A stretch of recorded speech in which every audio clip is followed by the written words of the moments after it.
ನಾಲ್ಕನೇ ಆ ಹುಡುಗರು ತಾಯಂದಿರಂತೂ ಇಷ್ಟು ಲಪುಟ್ರದಾಗ ನಿಮ್ಗೆ ಹೇಳ್ತೇನೆ. ನಮ್ಮ ಹುಡುಗನು ದೊಡ್ಡದಂತ ತಿಳ್ಕೊಂಡಿರಿ ಅಂತ ಪ್ರತಿಪಾದನೆ ಮಾಡುವ ತಾಯಿ ತಂದೆ ಅಂತ ನಾಲ್ಕು ತಾಯಿ ತಂದೆಗಳೇ ಯಾರು? ಪ್ರತಿಪಾದನೆ ಮಾಡಬಾರ್ದು. ನಮ್ಮ ಹುಡುಗ ಸಮಾಜದಾಗ 4 ಮಂದಿ ಕೂಡಿ ಹೇಳಕತ್ತಾರ ಅಂದ್ರೆ ನನ್ನ ಮಗನ ತಪ್ಪದ ಅಂತ ತಿಳ್ಕೊಬೇಕು. ನಮ್ಮ ಹುಡುಗ ಏನಾರು ಮಾಡ್ಯಾನ ಅಂತ ತಿಳ್ಕೊಬೇಕು. ಒಂದ್ ವೇಳೆ ತಾಯಿ ತಂದೆ ಅಂತ ನನ್ನ ಮಗನ ಅಂತಾವಲ್ಲ ಅಂತಂದ್ರೆ ಅಂತ ತಾಯಿ ತಂದೆ ಮಗನ ಹಾಳು ಮಾಡಕ್ ಅವರೇ ಕಾರಣ, ಸಮಾಜ ಅಲ್ಲ, ತಾಯಿ ತಂದೆ. ನನಗೆ ಎಷ್ಟು ಕೆಟ್ಟ ಅನಿಸ್ತಿದೆ ಎಲ್ಲವನ್ನು ನೋಡಿದಾಗ.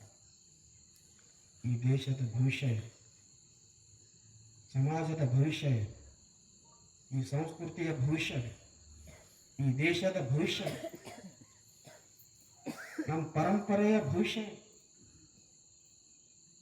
ಏನ್ ನಮ್ಗೆ ಯುವತಿಯರಂತೂ ಇಷ್ಟು ಹಾಳಾಗಕತ್ತಾರ.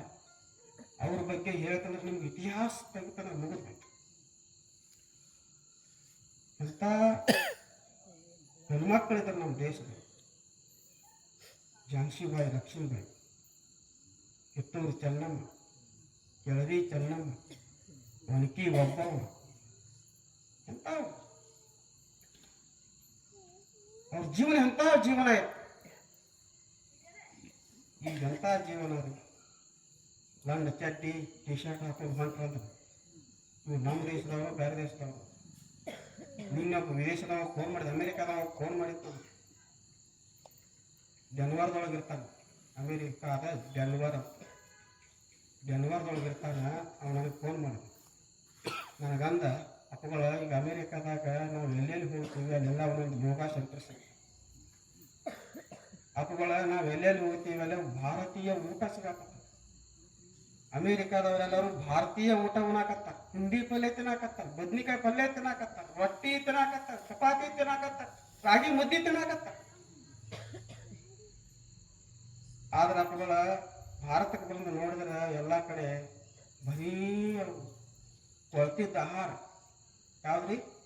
ಬೇಕ್ರಿ, ಕೊಳತ ಬೇಕ್ರಿಗಳು. ಎಲ್ಲಿ ಹೋಗ್ತೇವೆ ಬರೀ ಬೇಕ್ರಿ ಕಾಣಕತ್ತ, ಎಲ್ಲಿ ಹೋಗ್ತೇವೆ ಬರೀ ಶರೀರದಂಗಡಿ ಕಾಣಕತ್ತ, ಎಲ್ಲಿ ಹೋಗ್ತೇವೆ ಅಲ್ಲೆಲ್ಲ ಬರೀ ಕೆಟ್ಟದ ಕಾಣಕತ್ತದ, ಜೋತ್ ಬಿದ್ದುದು ಕಾಣಕತ್ತಾವ, ಚೀಟಿಗಳು ಕಾಣಕತ್ತಾವ. ಅಮೆರಿಕದಾಗ ಒಂದು ಚೀಟಿ ಕಾಣಲ್ಲ. ಯಾವ ದೇಶ ಬೇಡ ಅಂತೇಳಿ ಚೆಲ್ಲಿತೋ ಅದನ್ನ ನಾವು ಭಾರತದವ್ರು ತಗೊಂಡು ಜಿಗಿದಾಡಕತ್ತೀವಿ ಅಂತ ಅವ ಅಂತ. ಅದಕ್ಕೆ ಅವರೆಲ್ಲ ಚಲೋ ಬಟ್ಟೆ ಉಣಕತ್ತಾರ, ನಾವು ಬಟ್ಟೆ ಬಿಡ. ಅವರೆಲ್ಲರೂ ಇಂಥ ಭಜನೆಗಳನ್ನು ಮಾಡ್ತಾರ ಅಂತಂದ್ರೆ ಅದ್ಭುತ ಭಜನೆಗಳನ್ನು ಮಾಡ್ತಾರೆ. ನಮ್ಮ ಶರಣರ ಇದ್ದ ನಾಡು ಉತ್ತರ ಕರ್ನಾಟಕ ಅಂದ್ರೆ ಶರಣರ ಇದ್ದ ನಾಡು. ಶನಿಮ ಹಾಡದ ಅಂತಾಕ್ಷರಿ ನಾವು ಹಚ್ತೇವೆ, ಊರುಗಳ ಹೆಸರುಗಳ ಅಂತಾಕ್ಷರಿ ಮಾಡ್ತೇವೆ, ವಚನಗಳ ಅಂತಾಕ್ಷರಿ ಮಾಡ್ಯಾವನಿ ಅಂದ್ರೆ ನಾವು ಇಲ್ಲ. ಅಮೆರಿಕದವ್ರು ವಚನಗಳ ಅಂತಾಕ್ಷರಿ ಹಾಡ್ತಾರೆ. ವಚನಗಳನ್ನ ಕೂಡಲ ಸಂಗಮ ದೇವ ವಾಮೆಗಿಂದ ವಚನ ಹೇಳ್ತಾರೆ. ಅವ್ರೇನು ಕೊನೆ ಅಕ್ಷರ ಮ್ಯಾಗ ವಚನಗಳನ್ನ ಹೇಳ್ಕೊತಾರೆ. ಇಂಥ ಅದ್ಭುತ ವಚನಗಳನ್ನ ಹೇಳ್ತಾರೆ. ಒಂದ್ ತಾಸಲ್ಲ 4 ತಾಸು ಹೇಳಿದ್ರೆ ವಚನಗಳನ್ನ ಮುಗಿಯಂಗಿಲ್ಲ. ಅಷ್ಟು ಅದ್ಭುತವಾಗಿ ವಚನಗಳನ್ನ ಹೇಳ್ತಾರೆ. ನಮ್ಮ ಹುಡುಗರಿಗೆ ಯಾಕೆ ನಾವು ಕಲಿಸ್ಬೋದು? ಸಣ್ಣ ಸಣ್ಣ ಹುಡುಗರಲ್ಲಿ 4ನೇ ಹುಡುಗರು 200, 300, 400 ವಚನ ಕಂಠಸ್ಥ ಮಾಡ್ತಾರೆ. ಭಗವದ್ಗೀತೆ 1ನೇ ಅಧ್ಯಾಯದಿಂದ 18ನೇ ಅಧ್ಯಾಯದವರೆಗೆ ಕಂಠಸ್ಥ ಮಾಡ್ತಾರೆ. ನಮ್ಮ ಹುಡುಗರಿಗೆ ಕೇಳ್ರಿ ಒಂದು ವಚನ ಬರಂಗಿಲ್ಲ. ಯಾಕೆ?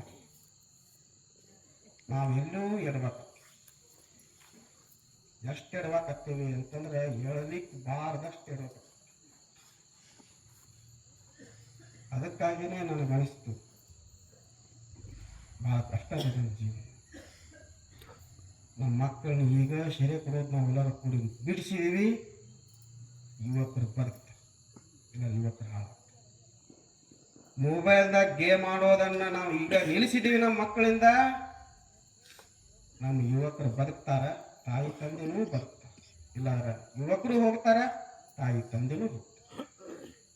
ಬಹಳ ಕಷ್ಟ. ಒಂದು 50 ಲಕ್ಷ ರೂಪಾಯಿ ಸಾಲ ಮಾಡಿದ, ಮನಿನೂ ಇಲ್ಲ, ಹೊಲನೂ ಇಲ್ಲ. ಆ ತಾಯಿ ತಂದೆ ಎಲ್ಲಿ ಕೊಡ್ಬೇಕು? ಅವ್ರು ಸತ್ತು ಹೋಗ್ಬೇಕಷ್ಟೆ.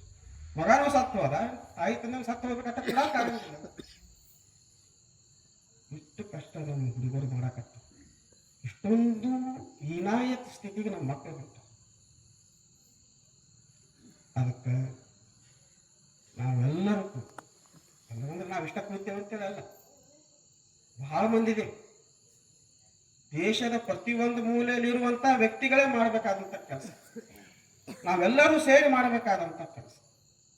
ನಿಮ್ದು ಅಷ್ಟೇ ಅಲ್ಲ, ನಮ್ಮ ಸ್ವಾಮಿಗಳ ಪರಿಸ್ಥಿತಿ ಏನಾಗಿದೆ ಅಂದ್ರೆ ನಮ್ಮಲ್ಲಿ ನಾ ಶ್ರೇಷ್ಠ ನೀವು ಕನಿಷ್ಠ, ಇದು ನಮ್ಮಲ್ಲಿ ಎಲ್ಲರೂ ನಾವು ಸ್ವಾರ್ಥಿಗಳೇ ಸೇರಿ ದುಡ್ಡುಗಳೇ ಮಾಡಬೇಕು, ದುಡ್ಡು ಗಳಿಸ್ಬೇಕು, ನಾವು ದೊಡ್ಡ ಸ್ವಾಮಿ ಆಗ್ಬೇಕಂತ ನಾವು ಪ್ರಯತ್ನ ಮಾಡಕತ್ತೇವೆ. ಆದ್ರೆ ಸಮಾಜದ ಕಡೆಗೆ ಯಾರ ಲಕ್ಷ್ಯ? ನಮ್ಮ ಸ್ವಾಮಿಗಳಲ್ಲಿ ಯಾರ ಲಕ್ಷ್ಯ? ಸಾಕಷ್ಟು ಶಿಕ್ಷಣ ಸಂಸ್ಥೆಗಳದ, ಆದ್ರೆ ಯಾವ ಸ್ವಾಮಿಗಳು ಸಂಸ್ಕಾರದ ಜೊತೆಗೆ ಶಿಕ್ಷಣ ಕೊಡಕತ್ತ?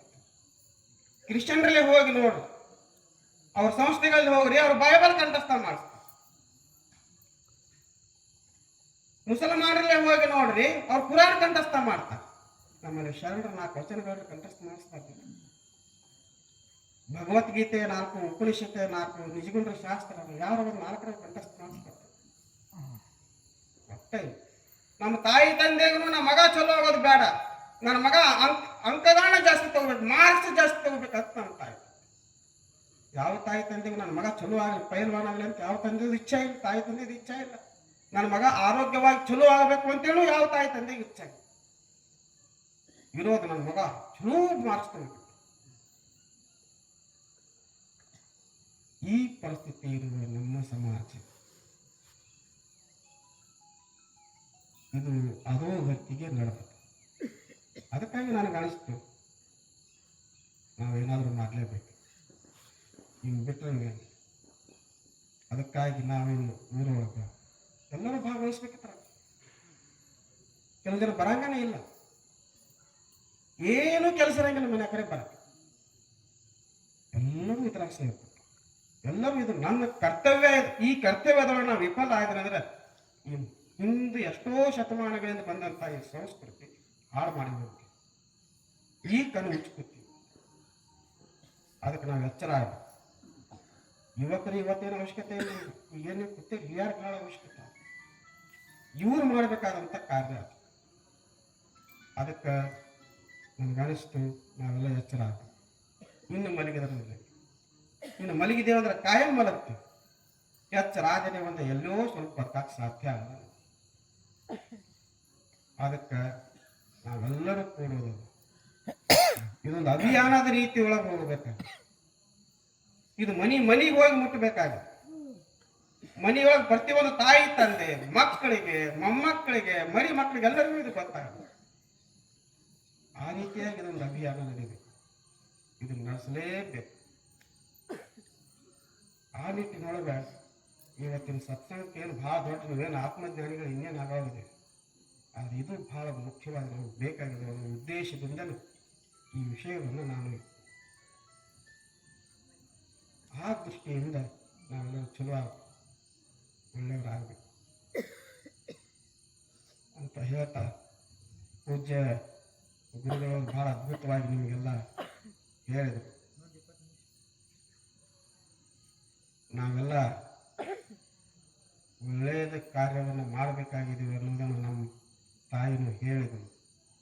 ನಿಮ್ಮೆಲ್ಲರಿಗೂ ಇಚ್ಛಾ ಒಳಗೈತಿ, ಅದು ವ್ಯಕ್ತಪಡಿಸ್ಬೇಕಾಗ್ತದೆ. ಇಲ್ಲಂತಿಲ್ಲ, ಎಲ್ಲರಿಗೂ ಇಚ್ಛಾ ಅದ, ಕೆಳಕತ್ತಂದ್ರೆ ಕಣ್ಣು ನೋಡಕತ್ತ, ಇದು ನಿಲ್ಲಿಸ್ಬೇಕಂತ ಐತಿ. ಆದ್ರೆ ಒಬ್ಬರ ಕಡೆಯಿಂದ ಆಗೋದಲ್ಲ, ಎಲ್ಲರ ಕಡೆಯಿಂದ ಕೂಡಿಸಿ ಆಗಬೇಕಾಗುತ್ತೆ. ಅದಕ್ಕೆ ಎಲ್ಲರೂ ನಮ್ಮ ನಿರೂಪಣೆ ಹುಡುಗರು ಚಲೋ ಮಾಡ್ತಾರೆ. ಆಶ್ರಮದಾಗಿರೋ ಹುಡುಗರು ಸಹಿತ ಭಾಳ ಸೇವಾ ಮಾಡ್ತಾರೆ. ನೀವೆಲ್ಲ ಬರೋದಿಲ್ಲ, ಯಾರು ಇಲ್ಲಿ ಸ್ವಚ್ಛ ಮಾಡಕ್ಕೆ ಬರಂಗಿಲ್ಲ, ಕುರ್ಚಿ ಇಟ್ಟು ದಂಡಿಗಿಡಂಗಿಲ್ಲ, ಇದನ್ನ ತೆಗಿಯಂಗಿಲ್ಲ, ಇದನ್ನೆಲ್ಲ ತೆಗಿಯಂಗಿಲ್ಲ ಯಾರು. ಆ ಹುಡುಗರು 4-5 ಹುಡುಗರು ಅದಾವ, ನಿರೂಪಣೆನೂ ಮಾಡ್ತಾವ, ಇದನ್ನೆಲ್ಲ ಹಾಸ್ತಾವ. ಊರಾಗಿನವ್ರು ಬರ್ತಾವ, ಈಶ್ವರಯ್ಯನವರು ಒಬ್ಬರು, ಮತ್ತೆ ನಮ್ಮ ಹೇಳಿದಾರ ಹುಣ್ಲಿಕ್ಕ ಅವರೊಂದಿದ್ದು ಜನ ಬರ್ತಾರೆ. ಎಲ್ಲ ಎಷ್ಟು ಸ್ವಚ್ಛ ಮಾಡ್ತಾರೆ, ಎಷ್ಟು ಚಲೋ ಮಾಡ್ತಾರೆ. ಪ್ರಸಾದ ನಮ್ಮ ಶಂಭು ಮಾಡ್ತಾರೆ. ಇವತ್ತು ಗಿರಡ್ಡಿ ಸರ್ ಅವ್ರ ಪ್ರಸಾದ ವ್ಯವಸ್ಥೆಯನ್ನು ಮಾಡ್ತಾರೆ. ಅವರು ಇದು ಚಾಲು ಮಾಡಿದ್ದೆ ಅವರು ಸರ್ ಅವರು ಸುಮ್ಮನೆ ಕುಂತ ನಮ್ಮ ಎಲ್ಲ ಕುಂತ ಇದು ಚಾಲು ಮಾಡೋಣ ಒಂದು ಏನು ಅಂತ ತಿಳ್ಕೊಂಡು ಸತ್ಸಂಗ ಪ್ರಾರಂಭ ಮಾಡಿ ಯಾವುದೂ ಇಲ್ಲ ಅಂದರೆ ಅವರು 2 ಸಾವಿರ